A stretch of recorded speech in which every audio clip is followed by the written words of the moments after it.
Good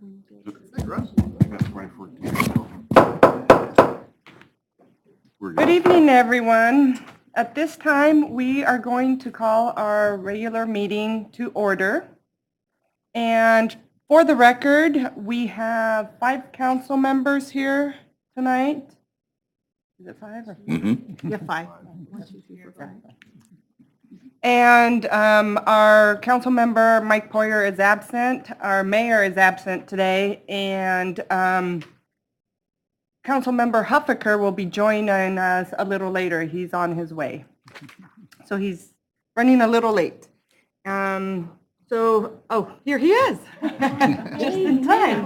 Literally running. Yes. So at this time, we'll call for the Pledge of Allegiance.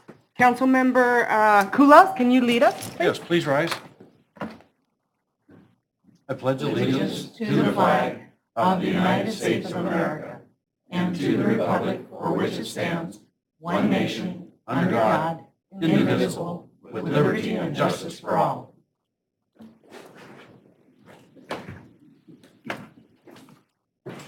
Okay, and we already did roll call. Councilmember Huffaker made it just in time. Next item is the consent item with the motion to approve the agenda, vouchers, and minutes.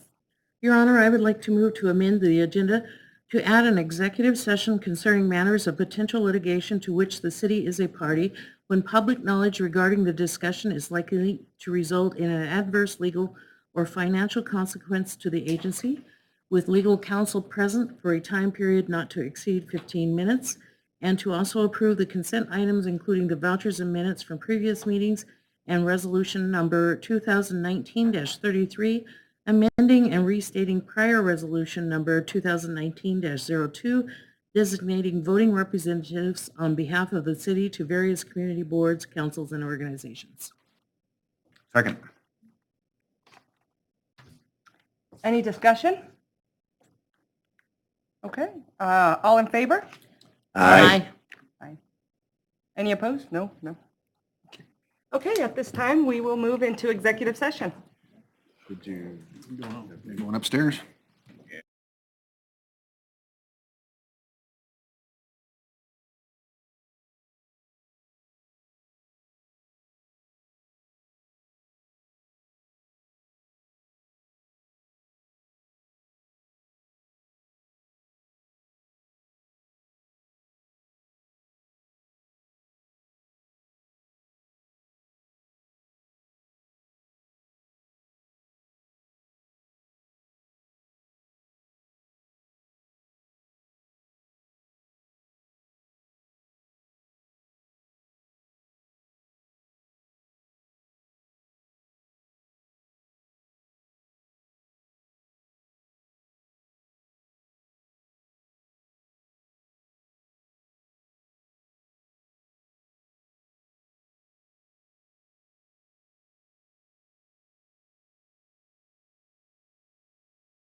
So now I think we're all back from executive session.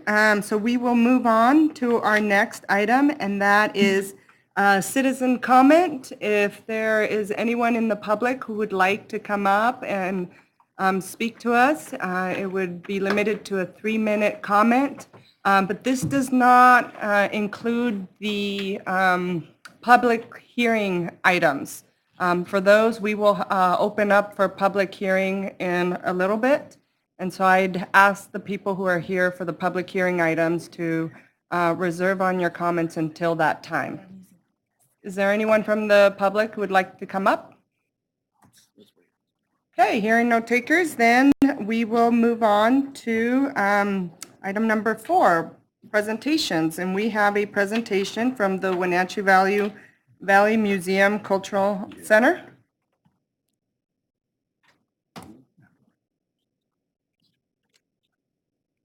So they don't have to wait. One moment. Okay.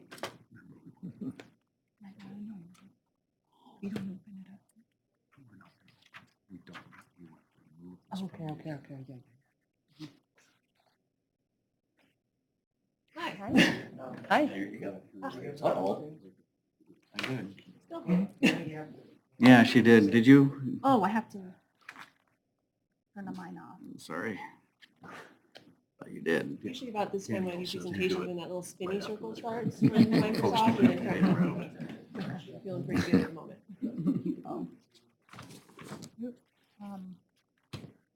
Stop. Just hit stop. Yeah, there you go.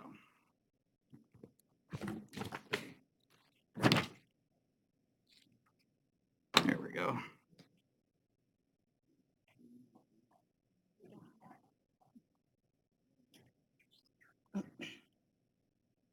Okay. Hi, I'm Good Kenny afternoon. Sturgeon, the Executive Director of the Wenatchee Valley Museum and Cultural Center, and I just want to thank you for your time this evening. I wanted to come give you an update on what we've been working on for the past few months, kind of what's coming up for this third quarter that we're in, and then a few things that are a little bit further down the pike, but not too far out of the pike here. So again, I was with you a few months ago talking about the first quarter of this year, and I'm just going to highlight a few things in what we've done. No one wants me to read a PowerPoint to you. So particularly I wanted to highlight that our Blossom Days Remembered exhibit is still open if anyone would like to come see it or didn't get a chance to see it. I mean, we did have about 160 people attend. We had a demand, so we had a 2-day opening celebration, and so we had about 160 people over 2 evenings when we opened the exhibit, which for us is pretty good. So some of our programs that we've held in the last quarter, our field trip and tour season just ended. As you might imagine, it ends in mid-June. And we had projected about 1,000 youth with us doing Youth on the Columbia. We ended up with more than 1,300, which is fantastic. And we will be doing it with 3rd and 4th grade in the spring. 5th grade will be coming out with us in the fall in October. We held our second annual Science Fest. Selena Denko, who used to work with us, started this a year ago, and we have continued her tradition. We had more than 200 families attend and explore all different kinds of things science, from the moon to robotics to cells, and so it was a really good time. A little random stuff, but a really good time for all those families and kids. And our First Fridays this spring, we started opening free First Fridays not only at the museum, but also at the Wells House, which is the first time we've included them in this celebration. And so the First Fridays for the last quarter, we had more than 532 visitors, both with us and out at the Wells House, which is a really good number for us on that evening, because, you know, Fridays are fun, but we are a museum, and so people got to want to come. So it was good to see them there. Also, just really quickly for this quarter, which I didn't put anywhere in here, the Wells House will not be open on First Fridays just because the campus doesn't participate at that time at the college either, so they'll be back open again in October for those events. This fall, after our Blossom Days Remembered closes, we are bringing in a traveling exhibit from Boston Children's Museum that was done in partnership with NASA called My Sky. It opens on October 4th. And the My Sky exhibit was created to invite children and adults to explore the sun and the moon and the stars together, and gives families the chance to practice science and science skills that are fundamental to astronomy and engineering and to any kind of science that you would want to get involved with and things they use every day in their fields. This immersive exhibit is hands-on and inspires children, families, and adults to discover. And that's really important to me. As many of you know, I came to this vision from Pacific Science Center, where they are very focused on curiosity and discovery, and I'm just really excited to see watching kids' faces light up as they discover things is amazing to me. So this exhibit is going to be really fantastic for that particular aspect. It'll be with us through the Christmas holidays. So the other things we have coming up right now, as you might imagine, summer camp. It's summer, and that's what we do. Some other things is we have started a trial partnership with the North Central Regional Library in 2 different areas. They are with us on our first Fridays, and they are in our makerspace because in conversations we realized that they have a couple people who oversee making programs, and they don't have a makerspace because they're being renovated and remodeled. So they are with us on Fridays doing making programs with families when they come in for First Fridays. We have also started with them, just like Omi Gardens has, a checkout pass system where families can check out a pass both at the Wenatchee Public Library or the East Wenatchee Public Library and come to the museum for free. And it's good for 2 adults and any number of children who come with them. And I have to say, I worked the front desk on Saturday, and about 6 different families had checked them out and came in, which was nice to see. Because you kind of wonder, you do these things, it's like, are they going to be used? It's like, oh, this is great. So I was really happy to see that and really thrilled. I have a huge amount of respect for what libraries do and what libraries and museums can do together if they're working together. We have been developing Wenatchee-Pisquosa heritage-focused walking tours of the Huron Natural Area, working with Elder Randy Lewis. We piloted one at the end of early June, still kind of trying to decide what focus we want to give those, but he's looking at trying them out with the public in the fall, and those would be free of charge. And finally, we have been invited to participate in Latino Day at the North Central Washington Fair in Waterville in August. I've heard this is the first time that they have tried this. I don't know, but we are very just excited to be able to be at the table and to be asked to participate. So we'll be out there on August 25th. Some other things that we've been working on, some other items of interest, or, okay, they interest me, so you're going to have to hear about them. I think I mentioned that we're going to be receiving an award for the Beyond the Frame Inland Bounty Edward Curtis exhibit, which we did. We received that in June from the Washington State Museum Association in Excellence in Exhibition. We have a new mission statement for the museum. Our previous mission statement, which was adopted in 2010, so when the museum was still a department of the city, and I have to admit that when I was looking for this mission statement, I actually found 5 mission statements. It took me a long time to find out which was actually the one that we currently operated with at the time. Our previous mission was we inspire dynamic connections to our region's unique heritage through creative programs, exhibits, and publications. We tell the stories of people who have built our community. We are heading into strategic planning in October, and one of the things that the board and I wanted to do with the staff is revisit that mission, make sure it is exactly what we think we should be doing. Do we need to change it? If we're going to change it, now's a good time as we head into planning. And so the board, in conversation with the staff, did decide to make a change. And our new mission statement is the Wenatchee Valley Museum and Cultural Center gathers, engages, and educates people to celebrate and preserve the history, arts, sciences, and rich diversity of our region. So that was approved at last board meeting, and we're trying to find all the places where our 5 mission statements currently show up to make sure it's just one out there at the moment. We are partnering with the North Central ESD and Eastmont school districts this summer to bring Pacific Science Center in to the Wenatchee area to do teacher professional development workshops during their STEM summit at the ESD, and then East Wenatchee's bringing the teachers in for training that they do in August. And so they will be coming out here to do that. And finally, our Confluence magazine, which is our member magazine, will be featuring Randy Lewis, and it will be about his family and the Wenatchee connection to the Huron Natural Area. And I believe you'll probably be hearing from Randy and myself after that gets published, and it should be out in September. So that's pretty much what we've been working on. I'm happy to hear if you all have any questions, any concerns. I'm going to be reaching out to you guys as a group over email just to see how we can best get feedback and input from you as we do strategic planning as well, because I don't want to sit in city council and do a focus group with you guys. So. How about a no-gravity room? Wouldn't that be awesome? Or an escape room, which would also be really cool. We do have I have a new curator of education, and she and one of her staff are going to try a dinner, theater, murder, mystery, historic murder. We'll see how it goes. She's doing it sometime in October, so. How fun. Yeah, Oh, I know. that So, sounds- and one of the that sounds educator working really with her good. is Jill Sheets, who's also an actor. So it's That like, sounds okay, that's great. hope But so. You know, historic, you know Wenatchee what the used- answer is. Pardon? If it's historic, you know what the answer is. I think it's supposed to be based in history. Yeah, I don't think it's actually a historic murder. So, but that would be kind of cool. Wenatchee has actually done those in the past, and they've been very popular, not at the Good. museum, Yeah. but through local actors group. Excellent. So yeah, I'm looking forward to seeing. I'll be there. So as a guest. I'm very pleased to see I guess, the growth and the depth of the collaboration with a lot of other organizations and so forth, the library and so forth. I mean, those kinds of things really make a museum a rich place. So, Thank you. Yeah. It's something I value, and I have to say, when I interviewed for the job, when we did the community meeting afterwards, the number of people who would have been my peers if I took the job who came up just to talk and say, you know, when you come, I would love to talk with you about what we could do. I have not actually worked somewhere where so many members of the community really just wanted to reach out and partner on something, and it's been fantastic. great. Great. All right. Thank you so much. Thank for you very coming. much. Great Jenny. presentation.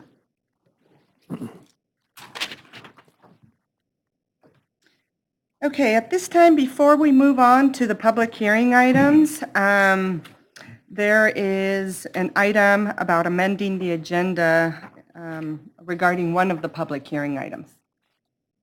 Your Honor, I'd make a motion that the city council continue the public hearing scheduled for this evening on the proposed tramp annexation, and that we continue that hearing to our regular meeting on October 10th, 2019, at 5:15 PM or as soon thereafter as it comes up on the agenda, and that the hearing this evening, just be continued to that time.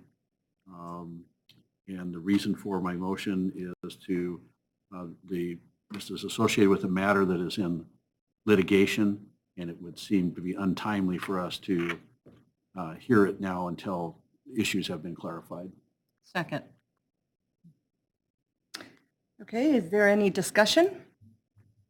Hearing none? All in favor? Aye. All opposed? Okay, motion passes.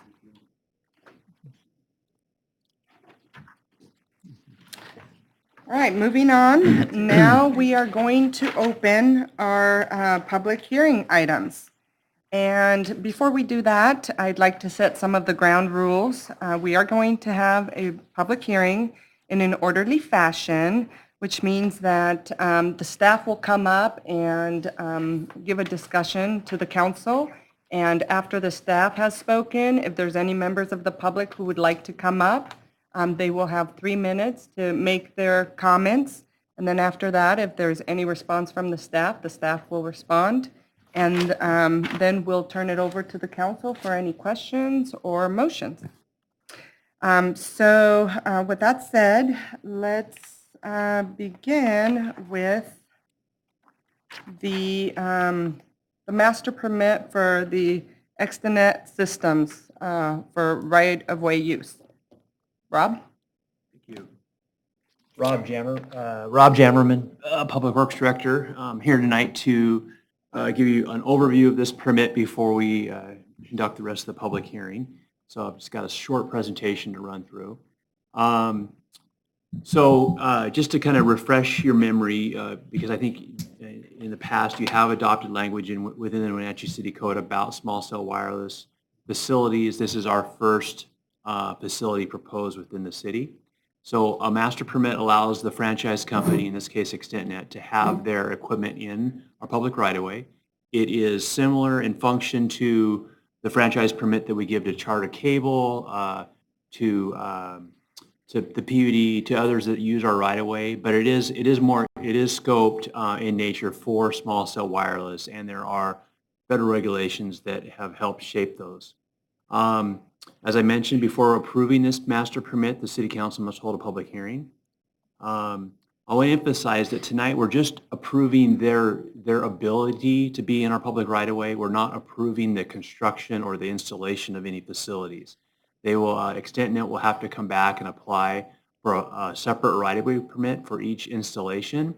And at that time, the planning department will then review those applications for compliance with Title 10 of our Wenatchee Code for Aesthetics, which is all clearly laid out in that section. So I know that's always one of the thoughts or concerns when we approve these is, are we approving this plan? And that is, I have some examples, but you'll have a much more refined review by the planning department when that right-of-way permit comes in. And then last I want to mention is that ExtentNet will need to get a separate use agreement to have their equipment on our city-owned light pole that they're proposing to be on and on the PUD-owned utility pole. And so we already have boilerplate language that was actually drafted by the city of Bellevue and now is being shared by cities throughout Washington. And so we've got that in their hands, and just it will then allow them to have their equipment. Of course, they'll negotiate separately with the PUD to be attached to their pole. So this is a little bit unique in that they're only proposing 2 locations, 900 Ferry Street and 1007 Okanagan Avenue. I did call the representative and I wanted to make sure that he was only interested in 2 locations because most of these companies want multiple, and he said, nope, we only want the 2 right now. Their application fee would have allowed them to apply for 5, but they've said this is, at this point in Wenatchee, they're only proposing these 2 locations. I've taken a couple of snapshots up here, a little bit small, but 900 Ferry Street along this curve on the right of way there, and then down below in this picture you can see there is the light pole that they would like to modify to put their equipment on, and then 1007 Okanagan, which is right here. And that pole is, I've got a picture off of Bing Street View, is this pole. So they would go to the PUD to propose to put equipment on that pole.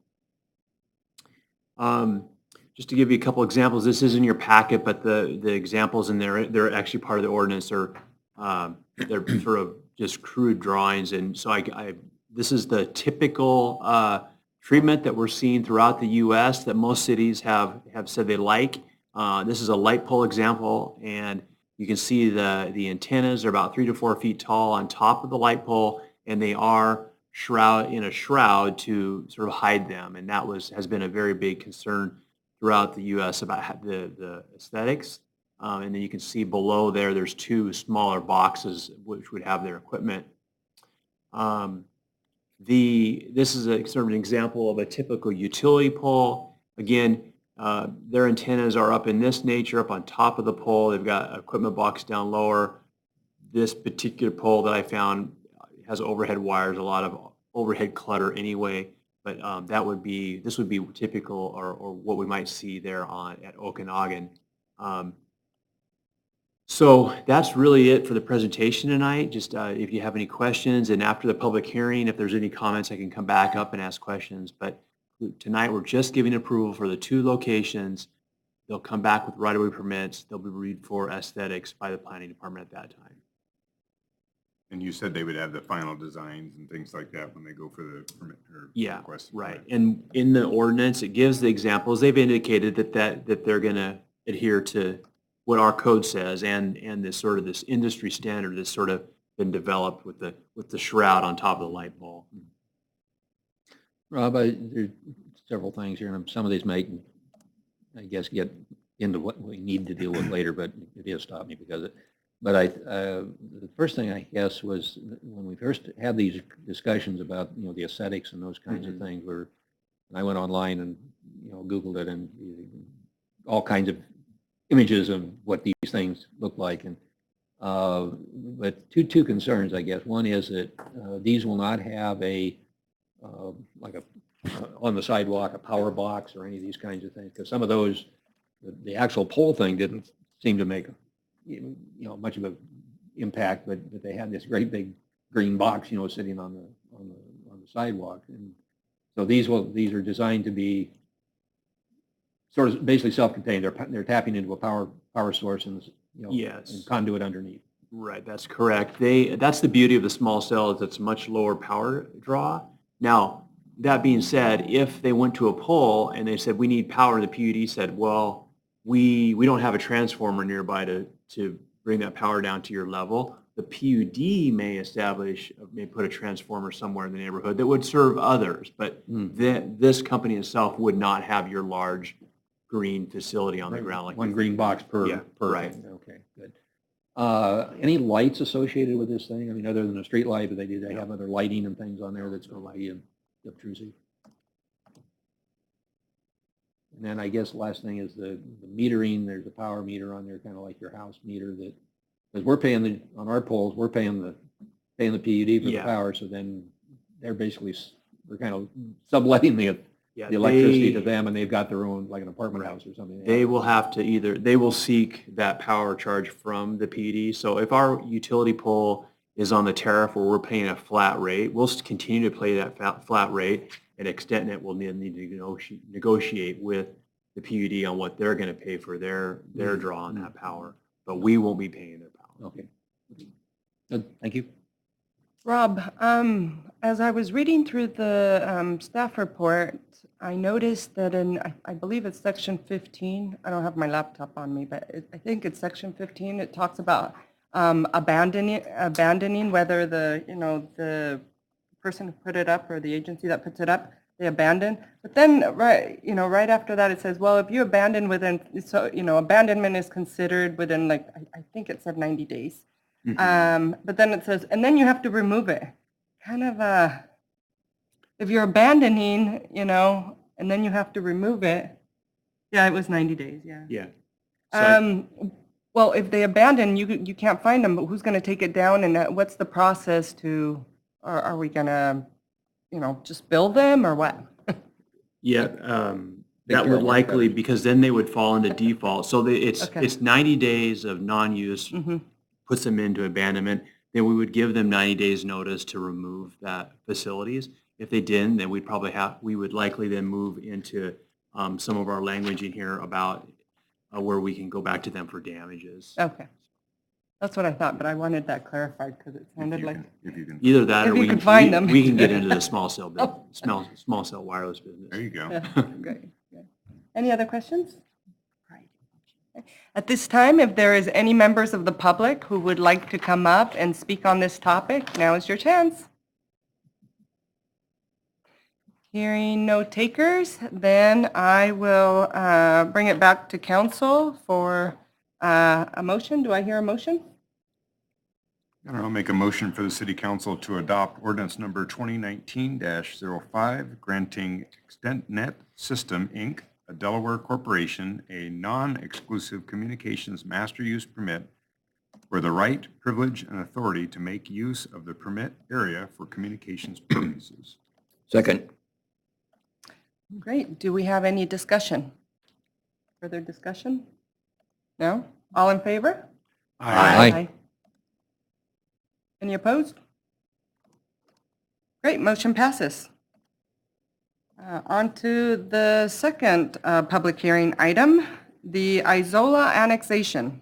Matt?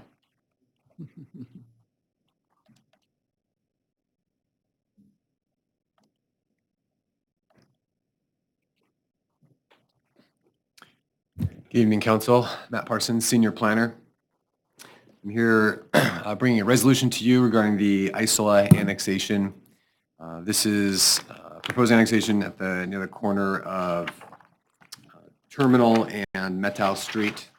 It's like about 5 parcels. Using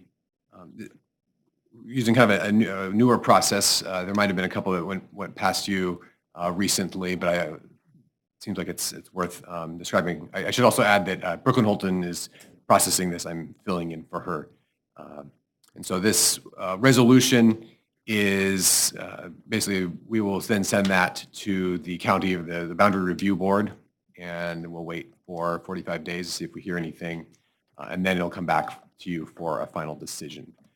And so the way it's been described to me is that tonight is the final public hearing on this matter, but not the final decision. The final decision will come with the ordinance after the notice, the 45 days has passed with the Boundary Review Board. I'm told that notice will go out for that final decision, but this is the hearing. So everyone's kind of clear about what is going on tonight. So I think that's, if you have any questions about this particular annexation, I'd be happy to answer them. Any changes since the last time we've heard this? I don't- Basically just bringing it forward again? Right, yes. Yeah, last time you heard it was probably the 10% meeting. You're setting the boundary, and so that boundary is the same. We now have a signed petition certified by the Chelan County Assessor, and so it's kind of ready for the final stages. Well, at this time, if there's any members of the public who would like to come up and speak on this topic, now's your chance. Okay, here seeing none, then I will turn it over to the council for action. Your Honor, I make a motion for the City Council to approve Resolution Number 2019-34, providing for notice of intention to annex an unincorporated area that includes 5 parcels located on the north side of Terminal Avenue between Met House Street to the west and extending east towards Cross Street, stopping approximately mid-block, also known as the Isola annexation. Second. Okay, I believe I heard a second from Councilmember Harold first, so, okay, well, any further discussion on this item? Hearing none, all in favor? Aye. Aye. Any opposed? Okay, motion passes. And at this time, I believe we are going to close the public hearings process. So we will move on to regular action items. And the first action item is action item D, the census grant application.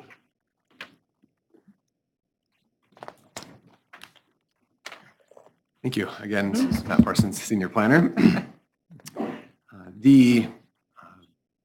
This resolution that I'm bringing before you is basically an approval for the city to move forward in applying for a grant related to the outreach efforts for the 2020 census. So I'll just give you a little bit of background on what that's going to be all about. Every 10 years, the federal government does a complete count of the nation set forward in the Constitution, and basically they need to count every single person in the right place and only once. And as you can imagine, sometimes people are hesitant to fill out, to provide information to someone coming to their door. And so the Census Bureau has created this format called a complete count committee, where you have local people that kind of do outreach in their community, providing information about the importance of the census and answering questions. It's basically, it's a lot, means a lot more coming from a local person than it does from the federal government and even the city official. And so the city has formed a complete count committee made up of local nonprofit service providers, other local government agencies, other variety of agencies, and we've had 4 meetings, and we're kind of coordinating outreach efforts, making sure that various events in the coming year, there'll be coverage. Someone will be there to be at whether it's Apple Blossom or various community events. Someone can have a little stand, can talk at various things and get the word out. And so we have some social media ideas and things of that nature. So fortunately, the state of Washington has recognized the importance of the census and how it affects all governmental operations from top to bottom. And so they've allocated $7.5 million statewide to support efforts made by complete count committees. And they've put out an RFP for that. And so this resolution is providing support for an authorization to apply. My understanding is that it's on a reimbursement basis. We will be the grant administrator, as we often are for many things. And so, but we make the application, I guess, to be eligible. And I believe it's later coming back and getting reimbursed for expenses. So I think that's a big overview of what's going on. Right, any questions? Um, I like the extensive list of the partnerships. Mhm. I would, I'm looking for one here. I would just suggest adding Serve Wenatchee Sure. to Mhm. kind of another inroad into, well, the faith-based community. Sure. Yeah. I believe, yeah, I'll bring that up to Brooklyn. I I mean, believe she may have made it could be done. contact. It's just, it's a long list and Mhm. they just may have not been listed, but yeah. For sure, yeah, that's definitely an important thing, and that's certainly part of the framework that the Yeah. census brings forward, to have faith leaders involved, and so I'll make sure to bring that up to Brooklyn, make sure that they get contacted. Great. All right. So I'm a little concerned on the reimbursement part. We had to put money up and then get reimbursed. Will we know how much we'll get reimbursed before we put our money forward? I don't know that particular detail of this framework. Okay. Yeah, I kind of have a similar question because where it is, it's on, in the packet that we have here, when it gets down to the costs and components and so forth, it's just got X's, kind of like federal government writing blank checks to people. Mhm. Do you have any idea how much is the grant we're applying for? I mean, we're So- applying for some money, but what's the dollar? Right. I saw, I think they have a few categories. There's kind of a small, large, and then sort of a joint. And I think I've seen the draft. It hasn't been submitted yet. It's due August 5th, I believe. And we're planning on the large, which is up to $250,000. I don't know what the plan is on what we'd be spending, but that's a category. The other one's much lower. And so. So you don't know which one, door number 1, number 2, number 3? It was the large one, Going for the 250. Going for the large one? Okay. Yeah. That's 250,000? Up to, yeah. Up to 250,000. So presumably if we're awarded something, there'll be a scope of work based on that amount that we'll be looking at, or other agencies will be also asked to pitch in to support our scope of work, I'm guessing. I think that the intent here was the authorization to apply. Right. This evening, and so I think Brooklyn can follow up with Finance Committee and provide the detail of the scope of work, the total grant amount, and then the anticipated reimbursement. We did this 10 years ago, but I don't recall if there was grants available, but I know that the city took the lead in the complete count 10 years ago. Okay, so eventually it'll come back to finance and figure out like where the money's coming from. Okay, great. Any other questions? Okay, well, I will turn it over to the council. Do I hear a motion? Well, Your Honor, I would make a motion for the City Council to adopt Resolution 2019-36, supporting the 2020 Census, Education, and Outreach Grant application on behalf of the Complete Count Committee, and authorizing the mayor to sign any applications, certifications, assurances, or contracts necessary as a result of any grant award with OFM, RFP, I think I know what that means, number 19-60. Second. Okay, I heard a motion and a second. Any discussion? Okay, hearing none. All in favor? Aye. Aye. Any opposed? Motion passes. The next action item is the North Wenatchee Stormwater Facilities Project, number 1617. Evening, Council. John Riccardi, Utilities Manager. So I'm here to talk to you tonight about the interlocal agreement between the City of Wenatchee and the PUD in regard to, this is for my next one, sorry. Just getting prepared. I try to be efficient, you know.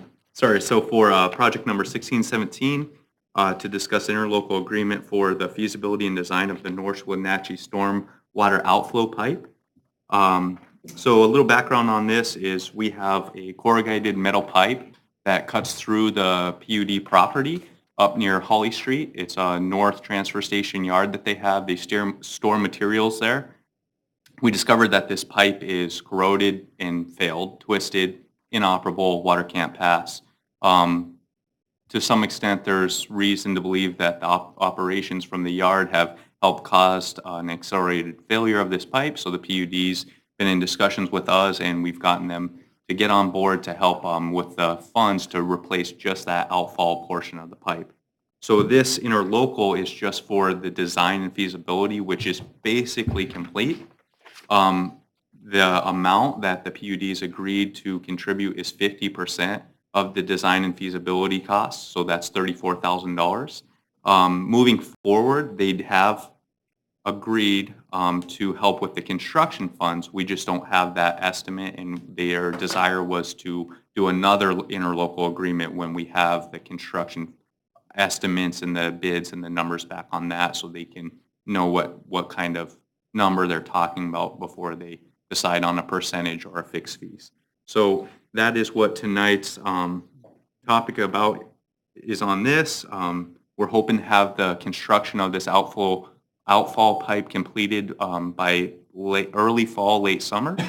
We'd like to get it done before winter. So my recommendation is the City Council authorizes the mayor to sign an interlocal agreement between the City of Wenatchee and the Public Utility District Number 1 of Chelan County for the feasibility and design of the North Wenatchee Stormwater Outflow Pipe for Phase 1 of the North Wenatchee Stormwater Facility Improvements Project 1617. Any questions, comments? So is it the entire area marked in yellow that's going to be replaced, which includes going underneath the railroad tracks as well? So that's a good question. So we are actually, it's just the area just east of the pedestrian trail, the loop trail. We're avoiding the right-of-way of the railroad because we've started to run into some things we have to work out with BNSF on fees that they want to charge if we're going to work and have a stormwater pipe there. So that's why this is Phase 1. Phase 2 is the North Wenatchee Stormwater Improvements, which have gotten more complicated due to the feedback we've received from the railroad. So there's a lot to come on that, but regardless of how that shakes out, this outfall pipe will see and receive water, and it is failed and inoperable. So either way, depending on what happens with that Phase 2, this will be, it won't be a wasted effort. Right, right. It just seems like it'd be best to do all of it at one Yes. shot. And so what's the condition of the pipe under the railroad track? You say It's, it will receive water, it will flow? So it's not a pipe, it's an old culvert from 1912, so it's a Okay. concrete structure. I know. And on the I know other where that side is, of yeah. that is a open, well, it's a ditch area that actually flows to the north to Wenatchee Avenue. And so it kind of goes from open channel culvert into this corrugated metal pipe. But really, it could survive as is Yes, if the railroad doesn't want to budge. Okay, exactly. I know exactly which one you're talking about. Yep. Yeah. Thanks. So the question I have is, if that water's coming through there, that pipe is collapsed, where's the water going at this point? Probably infiltrating into the ground, backing up, standing water. It's a good question. Mosquito breeding ground? Yes. Yeah, it's definitely not getting out of the pipe though, where it's intended to go into the wetlands there on the east of the Yeah. property. Okay, so the outfall is that it's not, it's going out into the wetlands, it's not, Yes, sir. it's not a continuation that goes to the river or anything? No, and there's some background on that as well as the PUD has expressed interest in getting that wetland more, getting recharged from stormwater. And ultimately, some of the stormwater that goes into that's even from irrigation. So there is a desire on the PUD side for this pipe, which is our pipe, to have it be operable and get water into the wetlands, which is good for us because we're getting some contributions from the PUD to fix this. Now, if that's, that outfall is going in there, if we're taking stormwater, that's technically contaminated water, isn't it? I mean, we're picking up Yep. So all kinds of stuff, so we're dumping contaminated water into the wetlands? Well, That doesn't seem so- to make sense. So it's, right now, the desire of ecology and the reason we got grant funding for Phase 2 is to have water quality as a component of Project 1617. So the water quality component will come upstream of the outfall pipe. And so there is funding and grant funding from Ecology that we've been using to do the design. And normally when you do get that grant funding from Ecology for the design, it's almost a slam dunk that you'll get construction grant funding.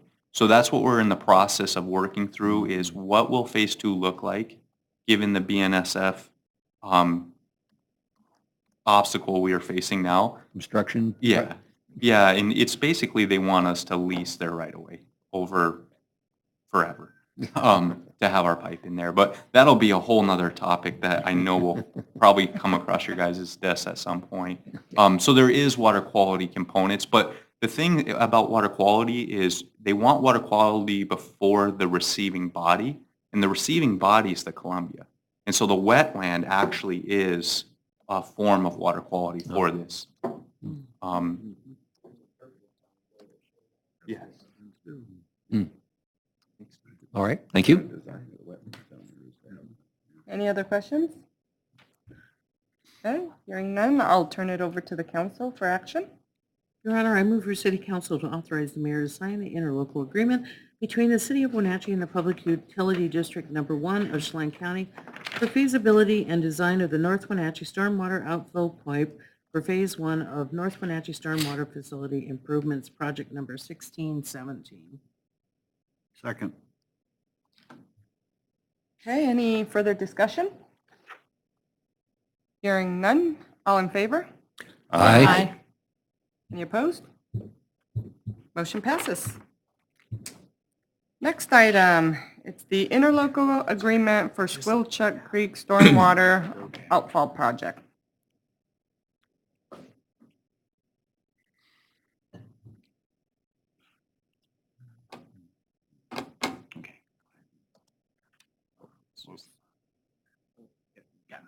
Thank you. So I'm hoping this will work for me. I am more of a blue beam guy now. And so Oh, minimize. how does this, okay, well, should have done PowerPoint, Rob. Minimize that. There we go. Page view. That's my zoom. Now how do I scroll? Oh, there's the bar. Okay. Sorry. Okay. So again, John Riccardi, Utilities Manager. I'm here to discuss another interlocal agreement for the Squilchuck Creek Stormwater Outfall Project. This is an interlocal agreement with Chelan County to repair a damaged storm pipe that is on the south end of our stormwater. It's on the south end of town, and it is not in our stormwater system, but a large portion of our stormwater system outflows to this structure. So what I have here to kind of give a little bit of a visual is some pictures to orientate us on where we're at and what we're talking about. So everybody probably remembers June 27th when we had a big rain event. We, on July 1st, not too many days after that, observed a sinkhole down on the south end of town.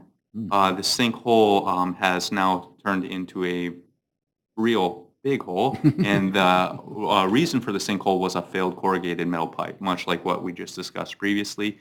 So this project is to replace approximately 600 feet of that corrugated pipe. It is a Chelan County project that they have received grant funding for. They're managing it, and they will, with that grant fund, it's a 25% match. So the city has decided to contribute $100,000 towards the match, and the remainder of the match will come from Chelan County, and any cost overruns associated with this project will be the responsibility of the county. The pipe will, since it's in the county, inside our UGA, but not inside our city limits, it's still under their operations and maintenance. So they're responsible to operate it and maintain it up until the event that maybe we take it over. The main reason we want to engage in this interlocal is a good portion of our stormwater system. Sorry. This is the sinkhole. And we have the whole road blocked off and it taped off. So the main reason we would like to enter into this interlocal agreement is this picture right here is the basin that I'm referring to, where, come on, where you can see our urban growth area in red here. The dotted blue line is the current city limits. The shaded blue is the drainage basin. So you can see a good portion of the shaded blue is draining to this outfall pipe and ultimately through Squilchuck Creek. And also along Wenatchee Avenue, we have a pond that drains into the pipe. So this is just a picture of our current stormwater infrastructure. The green is all our stormwater facilities that ultimately end up flowing to that pipe, and the outfall is Squilchuck Creek to the Columbia. So it's in our vested interest that this is an operational pipe. Given that it's collapsed, we see a good reason to help support this project, and we feel it adds a lot of value to our system, even though we do not own this pipe. So that is the background, the budget, the project schedule is the county wants to move as quick as they can on this, and I assume it would be done before the end of summer, at early fall at the latest. And so, yeah, I'm here to request that the council authorize the mayor to sign the interlocal agreement between the city of Wenatchee and the Public Utility District, Chelan County, the interlocal for the Squilchuck Creek Stormwater Outfall Project. Any questions? Get the PUD to pay for it, that's not a problem. I didn't ask this question on the first one, this outfall, they're putting this corrugated pipe in, I mean, it's like, basically it's like just a culvert pipe. Yes, yeah, so steel culvert pipe and they rust, corrode, and fail. So we're seeing the end of these pipes' life cycles. Yeah, so what are we replacing it with? I haven't seen the design on this, but a lot of time it's a corrugated polymer pipe. So it's like a plastic, a PVC, some type of that kind of material. Okay. Yep. Thanks. Any other questions or comments? Hearing none, I'll turn it over to council for action. Your Honor, I move for City Council to authorize the mayor to sign the interlocal agreement for Squilchuck Creek Stormwater Outfall Project. Second. Okay, I heard a motion and a second. Any discussion? No discussion? Well, then, all in favor? Aye. Any opposed? Motion passes. Next item, Pavement Management System Development Project 1511. Rob, are you filling in for Gary? Sorry.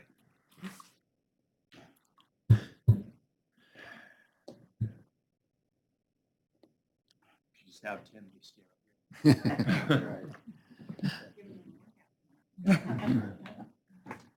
Steps in. So this item is requesting council approve, I think it's a 50, we have it up there. It's 50,000 some change to authorize NCE to do a new pavement condition index on the city streets. This is coming out of our pavement preservation program.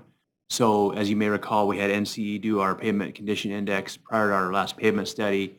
And we want to have them come back in, post chip seal, do all the streets, and then they'll also will account for all the streets that we're going to grind and overlay next year to get us a good, accurate PCI rating to see where we're at and what we need to do about our funding. And so hopefully we're on the upswing, but we do need to get this data to see where we're at. And I know the pavement preservation program is a big cost issue for the council to consider. So we need to have this data, good data in front of us as we make those decisions moving forward. So we're just asking for authorization to move this money over into this project to allow NCE to, it's an amendment to their current contract to allow this study to move forward. Any questions? You mentioned a funding component. What's their they're going to help with help find funding? What?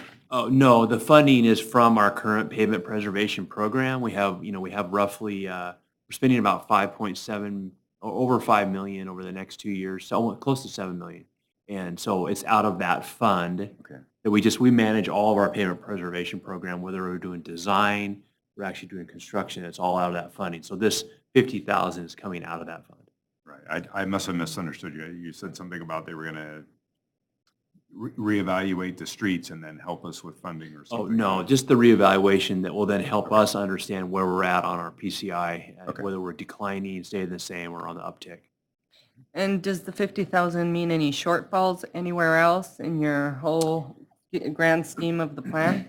It's part of, we have the ongoing funding where we've got REIT funding, we've got the Transportation Benefit District, and then property tax. That's your 3 legs of your stool that you've been using to fund. And so it'll be a discussion we'll have this fall in the budget about how you want to continue that program, but it won't leave us a shortfall. No more questions, comments? Okay. Do I hear a motion? Your Honor, I'll make a motion for the City Council to approve supplement number 6 with NCE for additional professional pavement management services associated with project number 1511, and further authorize the mayor to sign the supplement on behalf of the city. Second. Okay, I heard a motion and a second. Any further discussion? Hearing none, all in favor? Aye. Any opposed? Motion passes. Next item, 1620 Pine Street Exchange Agreement. Yes, Allison. good evening. Allison Williams, Executive Services Director, and I have Rob Jammerman here again because this involves the Public Services Center and the facility study we've been having Wagner do to look at future needs earlier. And we are on page, the staff report's on pages 121 to 123 of your packet. Earlier this year, we began looking at the neighboring properties to the PSC and contemplating future growth of the city. And so we have been taking positive actions in that manner, just closing on the Brandt acquisition. And so at the same time, we had 1620 that Pine, the neighboring property. We've had appraisals done, and we've been working on an exchange agreement. So this agreement contemplates an exchange of properties that would exchange from properties north-south to east-west, and the city would end up with the western parcel for our future operations. And so that would be parcel W. The agreement contemplates terminating the prior purchase and sale agreement that you exercised earlier this year. The dollar exchange would be equal, and so there would be no monetary exchange at the end except for each proportionate share of closing costs. And the agreement does contemplate the city executing a boundary line adjustment for the survey and boundary line adjustment for the new parcels. And so we think this is a good thing for the city. The Wagner study we went over that this week with the Public Works Economic Development Committee. So staff would ask for your approval to move forward with this exchange agreement. Ask for any questions. No questions? Hearing none, and do I hear a motion? Well, Your Honor, I'd make a motion for the City Council to approve the real property exchange agreement with Environments East, Inc. for equal portions of the parcels located at 1612 and 1620 Pine Street. Second. I heard a motion and a second. Any discussion?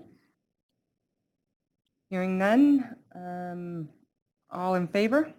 Aye. Aye. Any opposed? Motion passes. Okay, next item, Historic Preservation Training and Assistance for Downtown. That's Steve King. Good evening. Hi. Steve King, Economic Development Director. Didn't bring my notes, I'll have to look over my shoulder. This first item is a agreement with the Downtown Association to provide professional services that would support the use of the historic tax credits that exist either through the national program or through our local special evaluation. I think we have 11 buildings now in downtown under some sort of renovation, and They're expensive to renovate, and these programs exist to help promote preservation as well as assist in the repurposing and reuse of buildings while retaining historic character. So we think this is a good opportunity for the downtown to engage the property owners and bring a expert along to help them, steer them in the right paths of using these programs. Good to have downtown, so to speak. Exactly. I think anecdotally, we had mentioned that some of the property owners were so busy on their projects that they kind of forgot or were unawares of our the opportunities through historic designation. Yeah, there's a number of rules and timings that have to be Yeah. done, and so if you get kind of tunnel vision, you don't get those opportunities. Yeah. Any other questions, comments? Okay, hearing none, I'll turn it over to council for action. Your Honor, I'd make a motion for the city council to authorize the mayor to sign an agreement with the Wenatchee Downtown Association to provide historic preservation, education, and assistance to encourage investment in historic properties. Second. All right, a motion and a second. Any further discussion? Okay, all in favor? Aye. Any opposed? Motion passes. Next item, the Washington State DOT deed, North Wenatchee. Steve?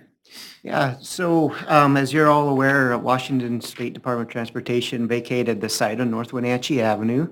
We also have goals and plans to do road projects on North Wenatchee Avenue, which includes some expansion.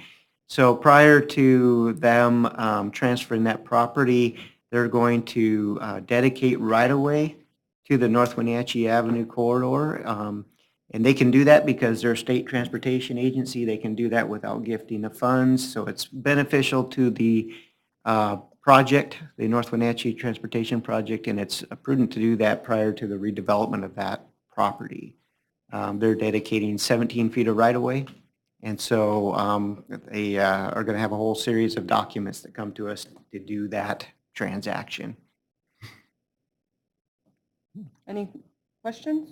When I look at the boundary adjustment map, that would bring the right away from center line then to 52 feet? Yeah, it's a 30. 70 foot, so 35 and 17, yep, 52. Okay. Yeah. Any other questions, comments? Steve, I guess the amount of right-of-way, is that going to be, I guess I'm trying to think back to some of the early designs on North Wenatchee Avenue, where we're going to have to take right-of-way on both sides of the street for that. We're not taking 17 feet off of each side, are we? It varies depending on where you are, and so in this particular area, we're looking at 17 feet. Closer to the intersections is more, and I don't remember on the other side of the street what the design calls for, but it's generally symmetrical, but it kind of Yeah, varies. because I was wondering if we're ending up with lots of, Well, it has to do with where the intersections are and whether or not there's right turn pockets, for example, okay. those sort of things. But 17 feet will be 17 to 25 feet will be pretty consistent, I think, throughout most of the corridor. Yeah. Okay, thank you. Okay. No further comments, questions? I guess one further thing. Yeah. Any on timeline, when this is all going to get It's interesting. wrapped up? Yeah, this is something that was supposed to happen probably last fall in the Department of Transport. You know, we're working with them also on the acquisition of property there. And so they've promised me within the month here that this is a necessary step to get to the next phase of transfer documents. So, yeah. Okay, well, I'll turn it over to the council for a motion. Yeah, I'd like to make a motion for the city council to authorize the mayor to sign an agreement with the Wenatchee Downtown, no, that's the wrong one. Motion for the city council to authorize the mayor to sign all necessary documents accepting property for transportation purposes for North Wenatchee Avenue. Second. I had a motion and a second. Any discussion? Hearing none. All in favor? Aye. Any opposed? Motion passes. Thank you. Okay, Moving on to reports. Do you have any reports, Allison? Sure, just a few things. So first of all, congratulations to Tammy. We sent out the email this week. She got her Washington Certified Public Records Officer certification. Happy to have that. We had a rating agency call for the bonds that will be issued for this building and then some of the street projects. The rating call went excellent, and at the end of the call, they expect that we will get an upgrade. We will know more on August 6th, so we'll keep you posted on that, but it was a really great call. Also, Frank wanted you to know that we now have a regular meeting. I should say the mayor. I'm sorry. The mayor wanted you to know that we now have a regular meeting set up with Chelan County Commissioners. We've just got so many issues out there. He approached them and suggested that we have a regular meeting time with them. So the first Tuesday of each month at 11:30, we'll be going in and updating them on issues that we're working on mutually. And then finally, I just wanted to give kudos out. Rob Jammerman and our team had to come together this week. We have Juan Navala has been one of our citizens that's been struggling and was in the right of way. And so we had a group come together to help assist him and get him into services. And it was kind of an all hands on deck. And so just wanted to offer congratulations to Public Works, Police, Catholic Family, Women's Resource Center, our Parks Department, and Code Enforcement. So sometimes I think we're seeing this elevate in our community, that it's really taking all hands on deck to deal with some of the issues out on the street where it's a mental health issue. So just wanted to offer kudos. Sometimes it takes a village. Yes. Yeah. Most times. Thank you. Yeah, thank you, Bob. Yeah. That was all I had. Okay. Anything from the council members? The delegation to Massawa will be leaving on the 16th, I think. Yes. And who's going? Oh, you? Oh, He's nice. going. Nice. I'll You're gonna have a represent the great city. time. She'll represent Apple Blossom and Appalarians. Nice. Great. All right. Well, nothing else? No more business? Close enough. Okay. Then we're adjourned. Good job, Ruth. Thank you, Bruce. Good job.